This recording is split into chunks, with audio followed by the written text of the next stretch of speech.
So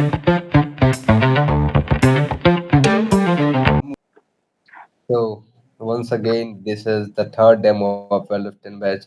तो आप already जानते होंगे हमारे बारे में, हमने Valve 10 कोर्स निकाला है, उसका आज ये डेमो सेशन है और आज का टॉपिक बहुत ही इंटरेस्टिंग है जो कि आपको आगे पता चलेगा, क्योंकि अभी ये कंट्रोवर्शियल भी लग रहा है लोगों को और ये पिछले साल भी थोड़ा लाइमलाइट में आया था, फिर से आ चुका है। और ये क्या टॉपिक होगा आपको गेस कर लेना चाहिए और ये क्लैट के पर्सपेक्टिव से बहुत इंपॉर्टेंट है। प्लस आज मैं आपको हमारी मेंटर प्रज्ञा सिंह से मिलाना चाहूँगा, इन्होंने क्लैट में रैंक 104 लाया और एलेट में 238। प्लस एक और बात है कि इन्होंने बिना किसी कोचिंग के, प्लस इन्होंने 12th के साथ इन्होंने क्लैट लिया बिना ड्रॉप किए हुए। तो आप अचीवमेंट से कोई नॉर्मल बात नहीं है, इतना इजी नहीं होता स्कूल के साथ मैनेज करना। तो हेलो प्रज्ञा, तो कैसे हो आप? Hello, I am Pragya, AIO 104 in CLAT और मैं वेलोरस बैच के साथ अब क्लैट में जीके सीए क्लैडवेव के साथ जीके सीए की मेंटर बन रही हूँ। और आज मैं आपको एक टॉपिक पढ़ाऊंगी, वक्फ अमेंडमेंट बिल। ये काफी ट्रेंडिंग टॉपिक है इस समय और काफी कंट्रोवर्शियल भी, और हम लोग को पता है क्लैट में कंट्रोवर्सी से कुछ ज्यादा टॉक हो गया है तो उसके हिसाब से। और मैं आपके बारे में बताऊं, मैंने सेल्फ स्टडी से किया था क्लैट क्रैक, बिना किसी कोचिंग के, बिना किसी मेंटरशिप के, और साथ में स्कूल के साथ में 12th भी की थी इसी में। तो आगे मैं अपना टॉपिक पढ़ाना स्टार्ट करती हूँ, जीके का वक्फ अमेंडमेंट बिल 2025। तो सबसे पहले हम पता करते हैं वक्फ अमेंडमेंट, वक्फ होता क्या है। वक्फ होता है रिलीजियस एंडोमेंट बाय मुस्लिम, यानी कि जो चैरिटेबल लैंड होता है, चैरिटी करी जाती है मुस्लिम के द्वारा और वो लैंड वक्फ में जाता है। वो वक्फ जो होता है उसका यूज क्या होता है, उसका यूज होता है जो मुस्लिम के बेनिफिट के लिए, जैसे कि कभी एजुकेशन में, मदरसा बिल्ड करने के लिए, उनके टीचर को सैलरी देने के लिए, मॉस्क के लिए, ग्रेवयार्ड बनाने के लिए, ये सब के लिए यूज होता है वक्त में जो इनकम यील्ड होती है।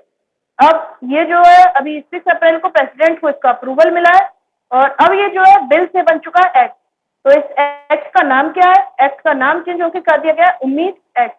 अब उम्मीद की फुल फॉर्म क्या है, ये इंपॉर्टेंट है। इसकी फुल फॉर्म है unified management empowerment efficiency and development act. ये दिखाना चाह रहा है कि जो अब वक्फ एक्ट था वो ज्यादा अकाउंटेबल होगा और ज्यादा हेल्पफुल होगा, बेनिफिशियल होगा। और अब कुछ इंटरेस्टिंग फैक्ट हमें पता होने चाहिए वक्फ के बारे में, जैसे कि ये थर्ड लार्जेस्ट लैंड होल्डर है इंडिया में, यानी कि जो इंडिया में प्रॉपर्टी है, लैंड है, उसमें थर्ड लार्जेस्ट है। सबसे पहला किसके पास है? आर्म फोर्सेस के पास, उसके बाद रेलवे के पास, गवर्नमेंट रेलवे के पास, उसके बाद है वक्फ के पास।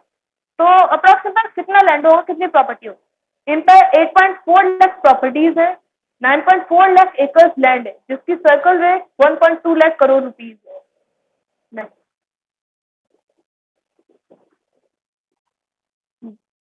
तो अब इसकी हिस्ट्री के बारे में जानते हैं। हिस्ट्री कैसे?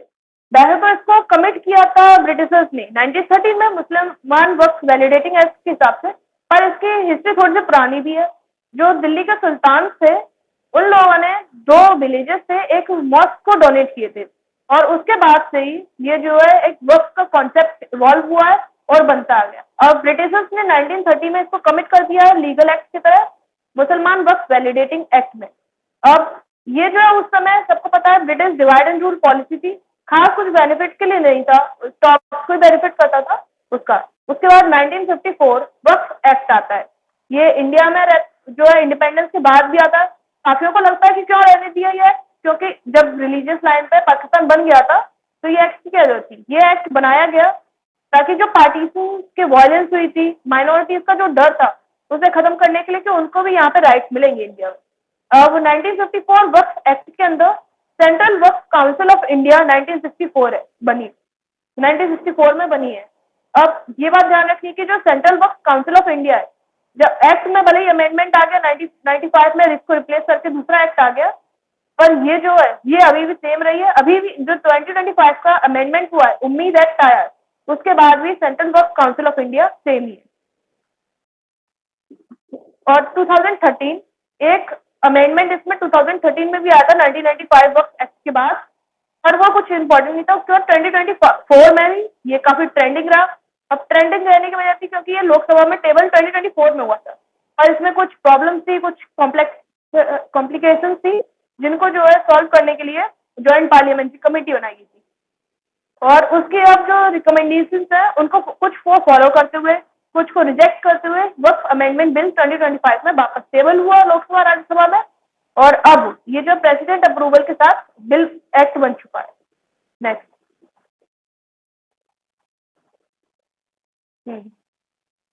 इसमें कुछ हम जो पढ़ेंगे प्रोविजंस, इनको कॉन्ट्रास्ट में करके पढ़ते हैं जो पिछले प्रीवियस प्रोविजंस क्या थे, क्योंकि यही चीज जानना इंपॉर्टेंट है कि पहले क्या था अब क्या है।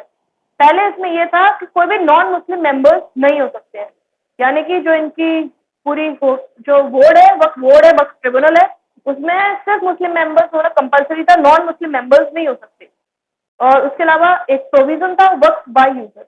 अब ये इंपॉर्टेंट है समझना, वक्फ बाय यूजर में होता क्या था।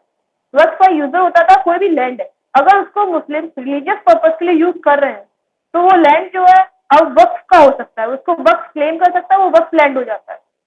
इसके अलावा वक्फ की अपना खुद का एक ट्रिब्यूनल होता है, तो अमेंडमेंट से पहले जो भी फाइनल डिसीजन होते थे वो वक्फ ट्रिब्यूनल के ही होते थे, यानी कि उसके ऊपर कोई अपीलेट बॉडी नहीं होती थी, उन्हीं के खुद के लोग वक्फ के जो होते थे वो डिसाइड करते थे मैटर्स को। इसके अलावा एक काफी कंट्रोवर्शियल थिंग इसमें यह भी थी कि ये डीम कर सकते थे किसी भी प्रॉपर्टी का ओरली। अब ओरली जो है इसमें काफी पेक्युलरिटीज थी, काफी दिक्कत थी। दिक्कत क्या थी कि जो अगर किसी कोई नहीं भी है वो उसमें, मतलब कोई ड्रंक स्टेट में भी है, तो वो भी इसको डीम कर सकता था और ये वक्त की हो जाती थी। उसके साथ ही इररेवोकेबल होती थी, यानी कि गॉड के नाम पे गई हुई प्रॉपर्टी है वक्त। वक्त जो है गॉड के नाम पे गई हुई प्रॉपर्टी होती है, तो इसको जो है कोई भी इन किसी के नाम पे ट्रांसफर नहीं कर सकते। इररेवोकेबल है, मतलब यानी कि अभी जिसके नाम पे कर दी वक्त को एक बार पहुंच गई तो ये उनकी हुई। उसके अलावा मैंने अभी पहले बताया था कि जॉइंट पार्लियामेंट्री कमेटी उसके कुछ रिकमेंडेशन मानेगा, कुछ नहीं मानेगा। तो ये होती क्या है, ये joint parliamentary committee constitutional act 121 के अंदर है।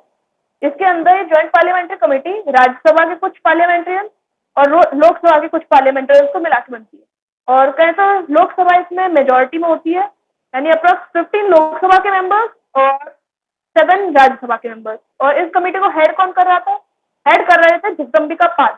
अब ये इंपॉर्टेंट है कि ये जो है कांग्रेस के मेंबर थे। जो जॉइंट पार्लियामेंट्री कमेटी होता है उसका टेन्योर होता है 1 ईयर, और इसको हेड कर रहे थे जगदम्बिका पाल, कांग्रेस के मेंबर।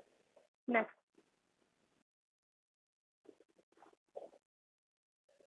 तो अब इस पूरे अमेंडमेंट का सबसे मेन जस्ट जो है वो क्या है कि चेंजेस क्या हुए। अब का चेंजेस जो है उसमें क्या है, अब चेंजेस ये है कि पहले कंपलसरी था कि नॉन मुस्लिम मेंबर्स नहीं होंगे, सिर्फ मुस्लिम मेंबर्स ही होंगे, और अब चेंज करके ये कर दिया कि नॉन मुस्लिम मेंबर्स को भी इन्वॉल्व कर सकते हैं।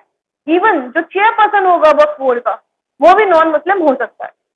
उसके अलावा अब पहले कोई भी वुमेन, मुस्लिम वुमेन अलाउड नहीं थी, अब जो है इसमें वक्फ बोर्ड में वुमेन जो है उनको इन्वॉल्व कर सकते हैं, यानी मुस्लिम वुमेन अब होंगी इसमें।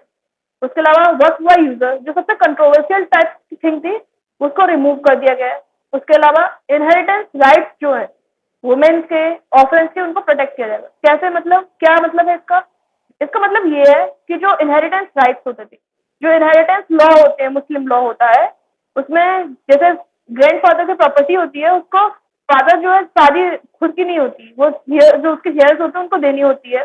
पर पहले अगर डीम कर दी प्रॉपर्टी तो वक्फ की हो गई, पर अब पहले इनहेरिटेंस राइट को लाया जाएगा, यानी जो पहले इनहेरिटेंस हेयर्स होंगे उन सबकी प्रॉपर्टी उनको दी जाएगी।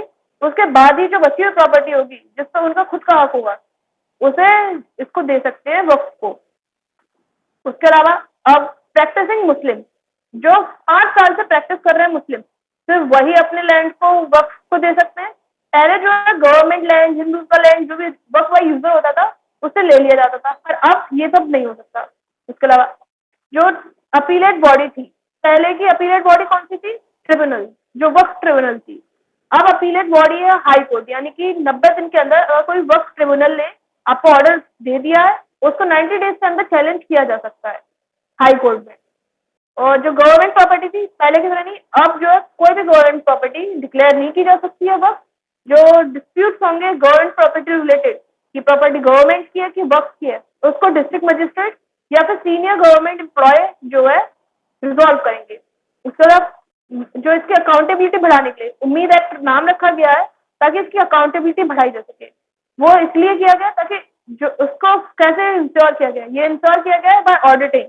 जो स्टेट गवर्नमेंट है, अब वो जो है इसकी जो प्रॉपर्टी होंगी उनको ऑडिट करेगी, जो इनकम यील्ड होगी उसको ऑडिट करेगी, कहाँ से पैसा आया, कहाँ गया, वो सब चीजें। नेक्स्ट।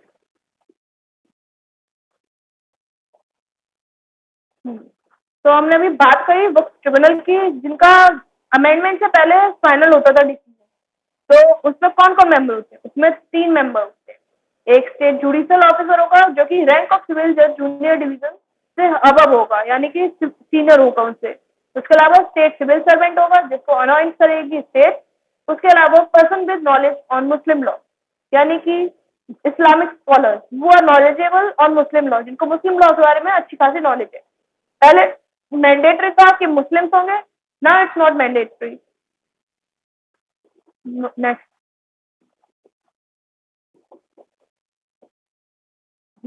तो हमने अभी वक्फ बोर्ड की बात करी कि इसमें अब नॉन मुस्लिम मेंबर्स भी इन्वॉल्व होंगे। तो एक्चुअली वक्फ बोर्ड में होते मेंबर होते और कौन कौन है ये पता होना जरूरी है। जैसे कि चेयरपर्सन, एक इसमें चेयरपर्सन होगा। पहले मैंडेटरी था मुस्लिम होगा, अब मैंडेटरी मैंडेटनेस हटा दी गई है। उसके अलावा इसमें 2 नॉमिनी होंगे स्टेट गवर्नमेंट के, यानी कि 2 लोग अनॉइंट किए जाएंगे स्टेट गवर्नमेंट द्वारा। उसके अलावा मुस्लिम लेजिस्लेटर और पार्लियामेंट्री। अब ये लेजिस्लेटर और पार्लियामेंट्री होते कौन है? जो स्टेट लेजिस्लेटिव असेंबली के मेंबर्स और पार्लियामेंट के जो मेंबर्स होते हैं जो मुस्लिम है, वो सब वक्फ बोर्ड के मेंबर हो सकते हैं। उसके अलावा Muslim members of the bar.